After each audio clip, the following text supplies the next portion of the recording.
जय हिंद दोस्तों, स्वागत है आप सबके आपके अपनी YouTube channel self study Kundan Kumar में। आज बात करेंगे हिस्ट्री, जिसे हिंदी में इतिहास कहते हैं, और यह क्लास 12th के बच्चों के लिए है, जिसमें आज आपको चैप्टर 1 पढ़ाने वाले हैं, जिसका नाम है ईंट, मनके तथा अस्थिया हड़प्पा सभ्यता। और यह जो चैप्टर 1 है वो हड़प्पा सभ्यता के नाम से बहुत ही ज्यादा प्रसिद्ध है। और कोई भी एग्जाम देख लीजिए जिसमें हड़प्पा सभ्यता से प्रश्न न पूछे, ऐसा हो ही नहीं सकता। चाहे आप पैरामेडिकल देख लीजिए, आईटीआई का देख लीजिए, या कॉम्पिटिटिव एग्जाम देख लीजिए, उसमें आपकी हड़प्पा सभ्यता है उससे से ज्यादा प्रश्न पूछे जाते हैं।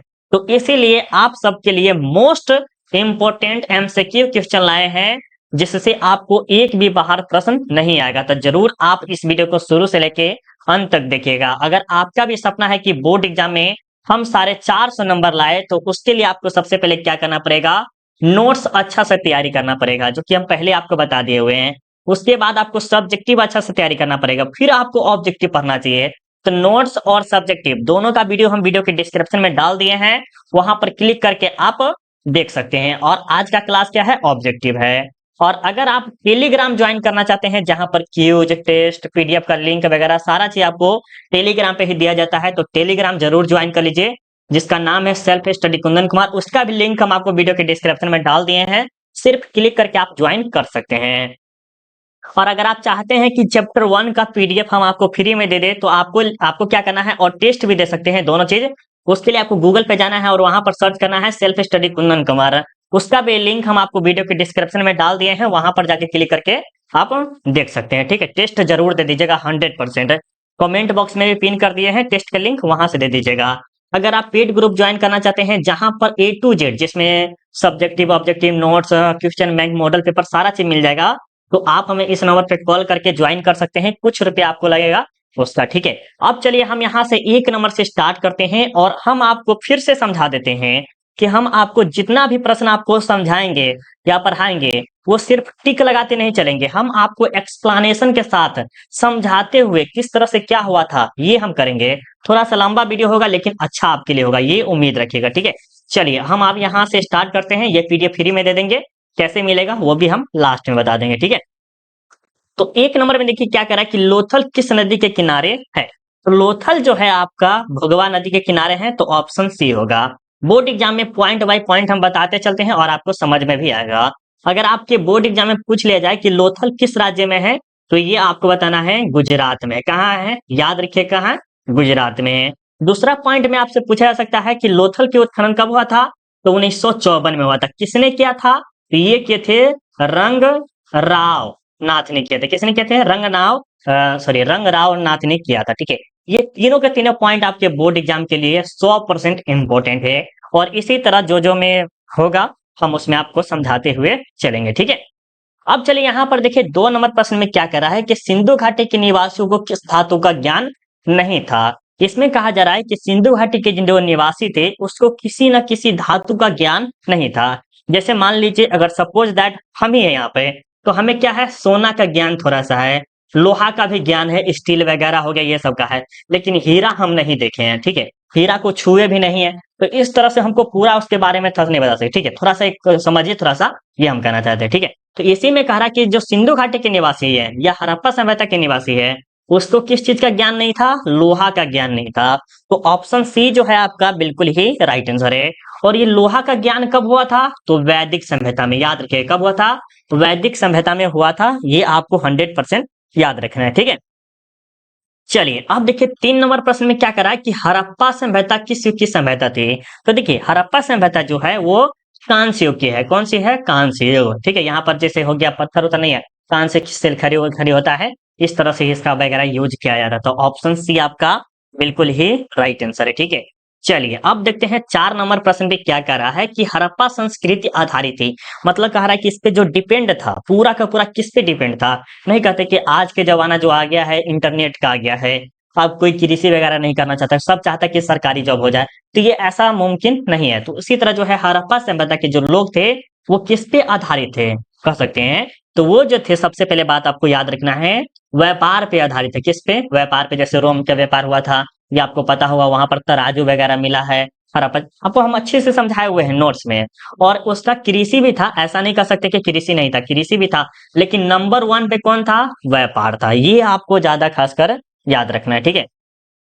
हम फिर से आपको बोलेंगे मेरे प्यारे बच्चों, चैप्टर 1 का हम आपको टेस्ट बना दिए हैं। अगर आप टेस्ट देना चाहते हैं तो वीडियो के डिस्क्रिप्शन में लिंक है, वहां पर क्लिक करिएगा, या तो कमेंट बॉक्स में हम डाल दिए हैं, वहां पर क्लिक करके आप टेस्ट दे सकते हैं। प्लस में आपको इसका ऑब्जेक्टिव भी दे देंगे, जो अभी पढ़ रहे हैं उसे बार बार आप रिवीजन कर सकते हैं, ठीक है। हम आपको थोड़ा थोड़ा बता देते हैं ताकि आपको अच्छा लगे, तो मजा की बात है।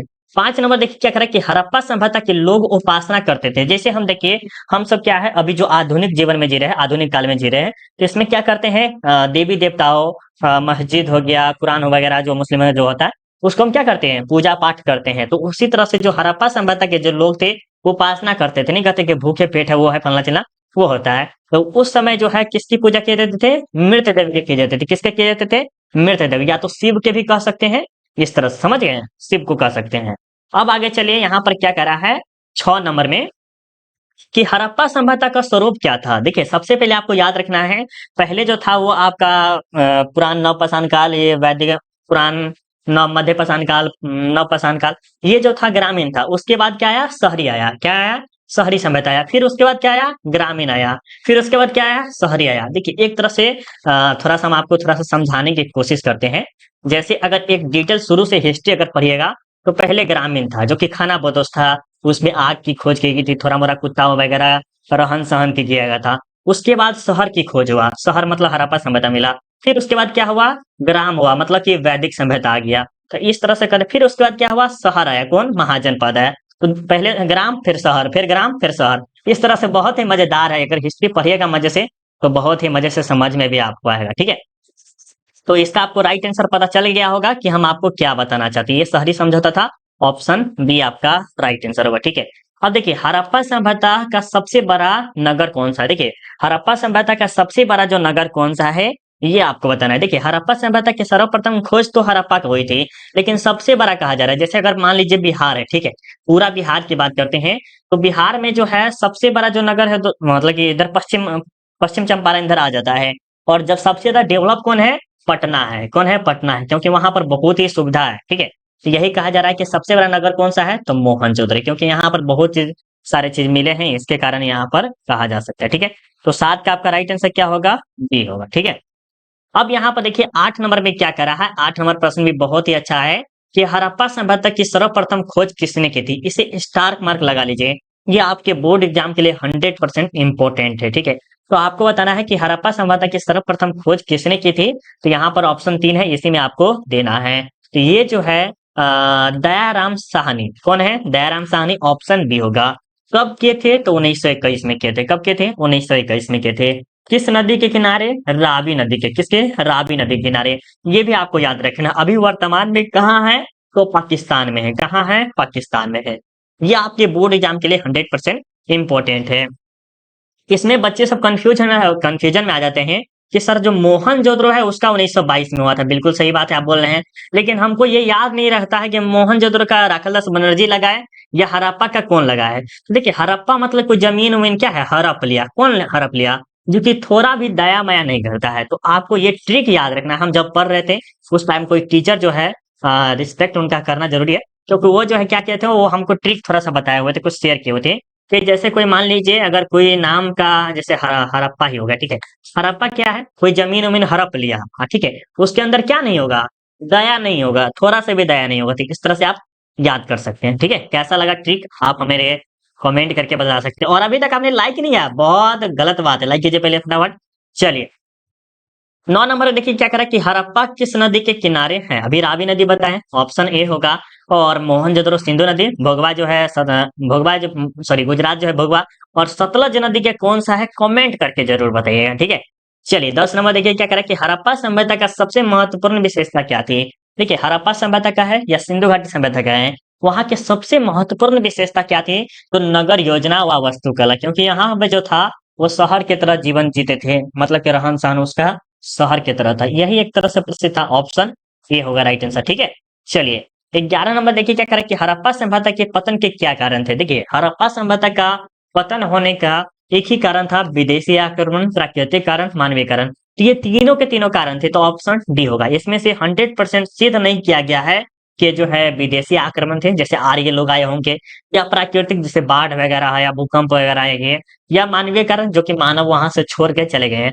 हमको तो ये नहीं लग रहा, क्योंकि देखिए जैसे मान लीजिए आप शहर की तरफ बढ़िया जीवन जी रहे हैं, उस जगह को आप छोड़ना नहीं चाहेंगे, चाहेंगे नहीं चाहेंगे, तो इस तरह से कह सकते हैं डी ऑप्शन राइट आंसर होगा। ठीक है, समझ में आ रहा है क्या? समझ में आ रहा है? एक बार कमेंट करके बताइएगा प्यारे, क्योंकि हम आपके लिए इतना मेहनत कर रहे हैं, तो जरूर आपको समझ में आना चाहिए। ठीक है, अब देखिए 12 नंबर में क्या कह रहा है कि हड़प्पा सभ्यता के स्थल से स्त्री के गर्भ से पौधा निकलता दिखता है।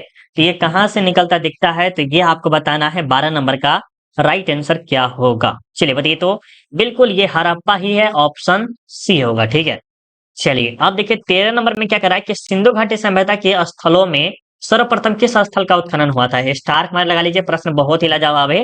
कह रहा है कि सिंधु घाटी सभ्यता जो है उसके स्थलों से, जैसे मोहनजोदड़ो हो गया, हड़प्पा हो गया, कालीबंगा हो गया, लोथल हो गया, ये सब क्या है? स्थल है। और वहां पर जो सर्वप्रथम किस स्थल का उत्खनन किया गया था, तो आपको पता है 100% हड़प्पा ही है, राइट? हड़प्पा है कि नहीं है? बिल्कुल।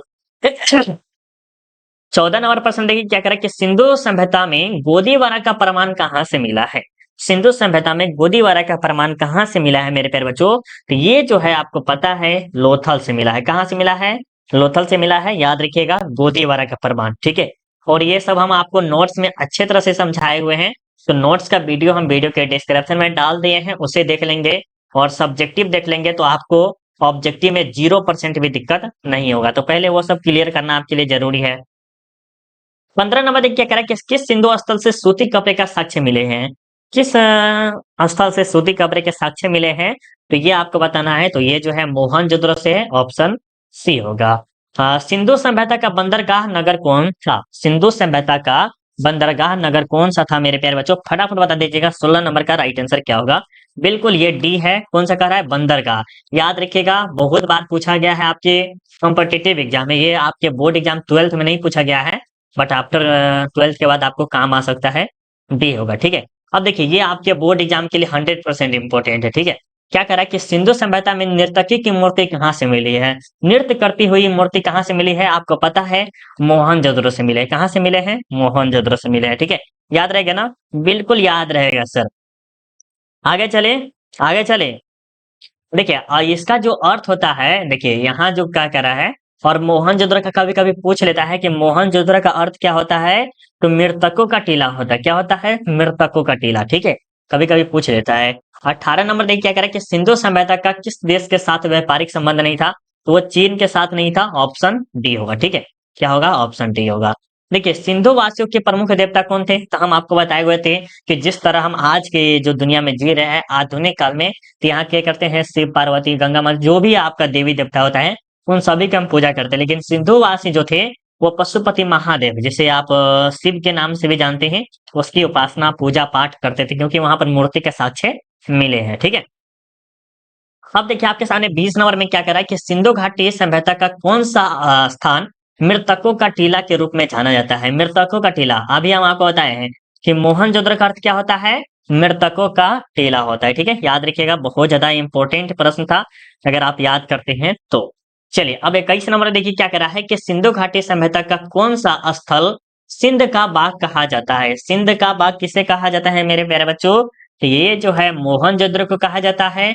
अगर आपसे पूछ ले मृतकों का टीला किसे कहा जाता है, तो मोहनजोदड़ो। सिंध का बाग किसे कहा जाता है, तो मोहनजोदड़ो। सारा चीज जो है आपके मोहनजोदड़ो को ही कहा जाता है, याद रखिएगा। सिंध का बाग मोहनजोदड़ो, मृतकों का टीला मोहनजोदड़ो। ठीक है, इंपॉर्टेंट है अगर आप याद करना चाहते हैं तो। ठीक है, सिंधु सभ्यता में समाज का स्वरूप था। सिंधु सभ्यता में जो समाज का स्वरूप जो था मेरे प्यारे बच्चों, वो मृत सत्तात्मक था। क्या था? मृत सत्तात्मक था। ये आप याद रखिएगा, बहुत ज्यादा इंपॉर्टेंट है ये प्रश्न। ठीक है, ये आपके सातवाहन जब आएगा उसमें भी क्या है, ये मृत सत्तात्मक है। ठीक है, ये आने वाले समय में आपको इम्पोर्टेंट है। ठीक है, चलिए अब देखिए यहाँ पर क्या कह रहा है 23 नंबर में कि सिंधु सभ्यता के क्षेत्र फल किस आकार में था। देखिए हम आपको पहले ही बताए होते कि जैसे सिंधु सभ्यता का जो क्षेत्रफल है वो त्रिभुजाकार तक 100% नहीं था। क्या था? त्रिभुजाकार जो है उस तरह से 100%, जैसे त्रिभुज ऐसे होता है, ठीक है, देखे होंगे, तो इस तरह से नहीं था। ठीक है, वो जो था थोड़ा सा टेढ़ था, ठीक है, यानी ऐसे कह सकते हैं ऐसा था। ठीक है, ये तरह से कर सकते हैं। तो ये जो था किस तरह से त्रिभुजाकार था, ऑप्शन डी होगा। ठीक है, अब देखिए 24 नंबर में क्या करा कि किस सिंधु स्थल में महिला और पुरुषों के एक साथ दफनाया जाता था। देखिए अगर आप सोचिएगा कि सर ये पुरुष जब मरता था तब महिला को दफनाया जाता था, या महिला मरता था तब पुरुष को दफनाया जाता था। जैसे ये पुरुष है, ठीक है, और ये मर गया, ठीक है, तो उसके साथ उसकी पत्नी होती थी। पत्नी होगा कि नहीं होगा?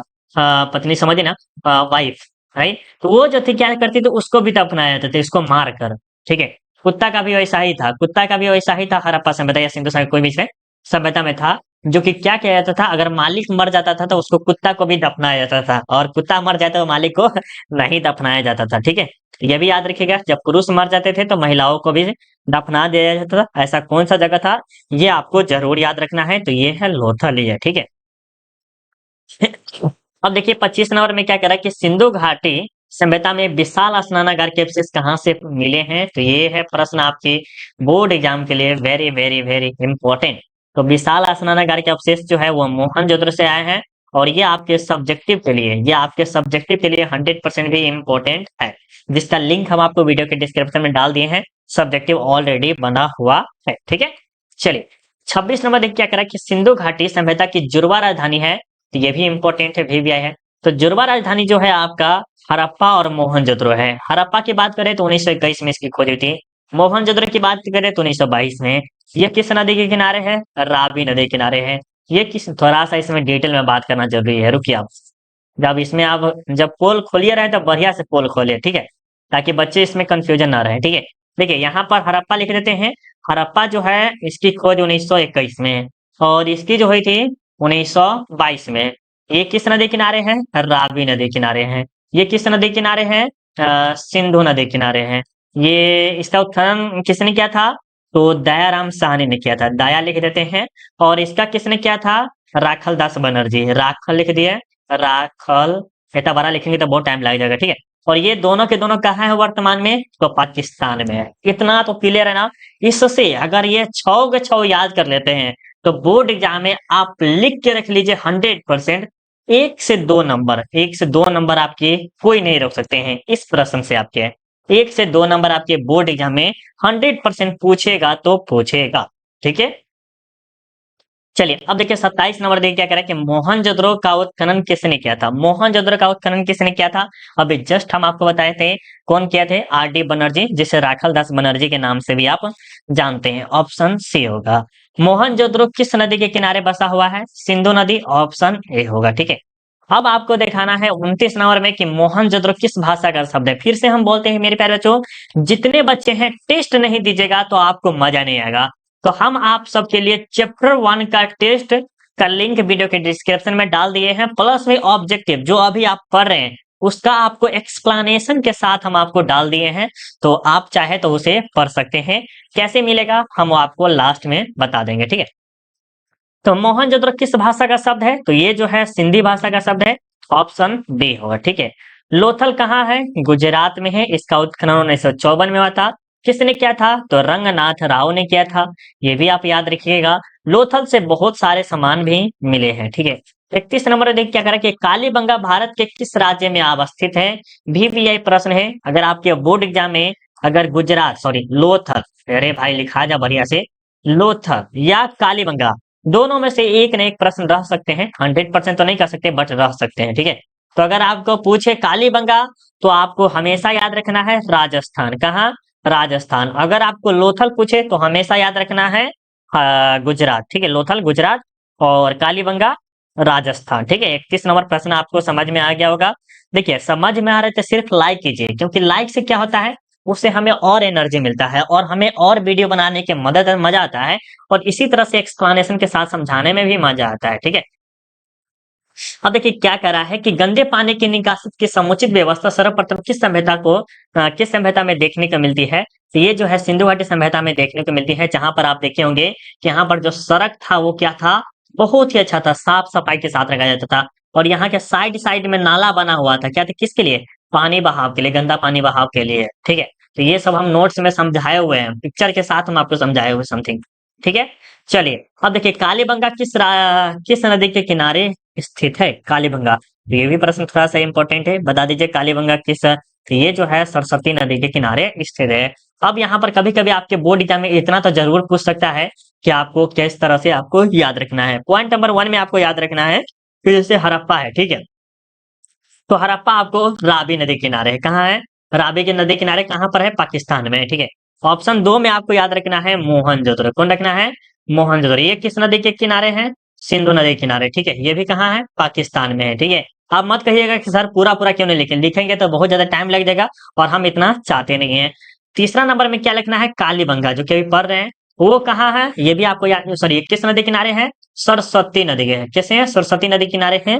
और ये आपके राजस्थान में है। कहाँ है? राजस्थान में, याद रखिएगा। 4 नंबर में आपसे पूछा जा सकता है कि लोथल, लोथल किस नदी किनारे है? कि ये जो है भोगवा नदी किनारे है। किसे? भोगवा नदी किनारे, जो कि अभी गुजरात में है। कहाँ पर है? गुजरात में। और ये भी अगर आप याद कर लेते हैं नदी वाला, तो इससे भी आपके 1 नंबर पूछ लेगा आपके बोर्ड एग्जाम में। ठीक है, हमारा काम क्या है? आपको अच्छे से समझाना, और आप समझे या ना समझे आपके ऊपर डिपेंड करता है। अब मान लीजिए थोथोलॉजी के साथ हम समझा रहे हैं, आप नहीं समझे तो गलत बात मेरा नहीं ना है, आपका है, ठीक है। अब देखिए यहाँ पर क्या करा है 34 नंबर में कि राखल दास बनर्जी को मोहनजोदड़ो के अवशेष किस वर्ष मिले? राखल दास बनर्जी को मोहनजोदड़ो 1922, ऑप्शन सी हड़प्पा 1921। इस तरह से अच्छे से आपको याद रखना है। देखिए 35 नंबर में क्या करा कि हल से जुते खेत के साक्ष्य कहाँ से मिले हैं? ये भी प्रश्न थोड़ा सा इंपॉर्टेंट है, जरूर बताइएगा 35 नंबर का राइट आंसर क्या होगा। बिल्कुल ये जो है कालीबंगा से है, ऑप्शन ए होगा, ठीक है। याद रखिएगा ना, बिल्कुल। हाँ, ये जो देखिए क्या होता है, कालीबंगा का अर्थ क्या होता है? काले रंग की चूड़ियां क्या होती हैं? तो याद रखिएगा, कभी कभी पूछ लेगा। काले रंग की चूड़ियां क्या होगी? काले रंग की चूड़ियां, याद रखिएगा, बहुत ज्यादा इंपॉर्टेंट है। अब देखिए 36 नंबर में क्या कह रहा है कि राय बहादुर दयाराम साहनी ने कहाँ उत्खनन करवाया था? राय बहादुर दयाराम साहनी ने कहाँ उत्खनन करवाया था? ये जो है हड़प्पा में करवाए थे, जो कि आपको बताए थे। दया दया भाई, दया कर दे यार, लाइक कर दो। हाँ, दया नाम यहाँ पर जो बन रहा है, ठीक है। ऑप्शन 1921 में क्या हुआ था, ये भी आपको याद होगा। पुरातत्व के अंतर्गत निम्न में से कौन नहीं है? तो देखिए हम आपको पहले बताए हुए थे कि सिक्के, अभिलेख, भनाव, वैसे ये सब सारा चीज मिले हैं किसके अंतर्गत? पुरातत्व के अंतर्गत। पुरातत्व क्या होता है? पृथ्वी के गर्भ के अंदर जो छुपी हुई कोई सामग्री वगैरह रहते हैं, उसका उत्खनन किया जाता है या खोज किया जाता है, तो उसे हम पुरातत्व कहते हैं। और साहित्य उसमें नहीं मिले हैं, तो ऑप्शन ए होगा। मोहनजोदड़ो की खोज 1922 में किसने की थी? तो आपको पता है राखल दास बनर्जी ने किया था, ऑप्शन बी होगा, ठीक है। अब देखिए सिंधु सभ्यता की लिपि लिखी जाती थी, सिंधु सभ्यता की जो लिपि है वो कैसे लिखी जाती थी, ये याद रखिए। जैसे ये कुंदन है ना, देखिए हम सब कैसे लिखते हैं? हिंदी ऐसे लिखते हैं कुंदन में, लेकिन यहाँ पर समझ सकते हैं जो उर्दू लैंग्वेज होता है उसी तरह से होता है, राइट। तो कुंदन जो है इस तरह से आप समझ सकते हैं, दाएं से ये दायां साइड होगा, ठीक है। इसे राइट बोल सकते हैं, राइट राइट टू लेफ्ट, ठीक है, ये तरह से समझ सकते हैं। ये समझ गए? तो यहाँ पर राइट जो होगा दाएं से लेके बाएं, ऑप्शन ए होगा या बी होगा, बताइए। ऑप्शन ए होगा, बी होगा? बिल्कुल ए होगा यार, ए होगा, ठीक है। अब चलिए 40 नंबर देख क्या करें कि सिंधु सभ्यता की लिपि क्या थी? तो ये लिपि जो थी भाव चित्रात्मक थी, जिसे हम पढ़ नहीं सकते हैं लेकिन फीलिंग कर सकते हैं। ये सब हम आपको अच्छे से समझाए हुए हैं, ठीक है। अब देखिए बहुत बच्चे बोलेंगे कि टेस्ट कैसे देंगे सर? तो टेस्ट देने के लिए आपको क्या करना है, सिंपली आपको बताते हैं किस तरह से आप दे सकते हैं, राइट। देखिए सिंपली आपको टेस्ट देने के लिए आपको क्या करना है मेरे प्यारे बच्चों, गूगल पे आना है, ठीक है। गूगल पे आके आके आपको सर्च करना है सेल्फ स्टडी कुंदन कुमार। अच्छा से देख लीजिएगा, नाम थोड़ा सा अगर आपको अच्छे से याद रहेगा तो आपके लिए अच्छी बात है। देख लीजिए सेल्फ स्टडी कुंदन कुमार आ रहा है, एजुकेशन रथियारा। अगर आपको टेस्ट देना है तो ऑनलाइन टेस्ट की लिंक आ रहा है, यहाँ आ रहा है, यहाँ पर क्लिक कीजिए, ठीक है। अब देखिए आपको बातचीत का टेस्ट लिया गया है, ज्योग्राफी का जो कि चैप्टर 1 का टेस्ट लिया गया है, पॉलिटिकल साइंस का, हिस्ट्री चैप्टर 1 का टेस्ट यहाँ पर दिखाई दे रहा है, इस पे क्लिक कीजिए। अभी तक जो बच्चे हैं 131 बच्चों ने टेस्ट दे दिया है। कितने? 131 बच्चों ने टेस्ट दे दिया है। और अभी तक आप नहीं दिए, जैसे मान लीजिए आप हिस्ट्री का देने आए हैं और मन करता है कि और टेस्ट दे दे, तो आप क्या कर लीजिए, ये सब जो सारा टेस्ट है ये सब भी दे दीजिए, ठीक है। क्या कर लीजिए, ये सब भी टेस्ट आपको देना चाहिए। जैसे यहाँ पर ये जो देख रहे हैं, हिस्ट्री हो गया, पॉलिटी हो गया, ज्योग्राफी हो गया, हिंदी हो गया, सारा चीज आपको टेस्ट डाला हुआ है, ठीक है। और ये पीडीएफ की बात करें जो अभी आप पढ़ रहे हैं, वो पीडीएफ अगर आपको चाहिए तो देखिए self study Kundan Kumar study material दिखा दे रहा है, इस पे क्लिक कीजिए।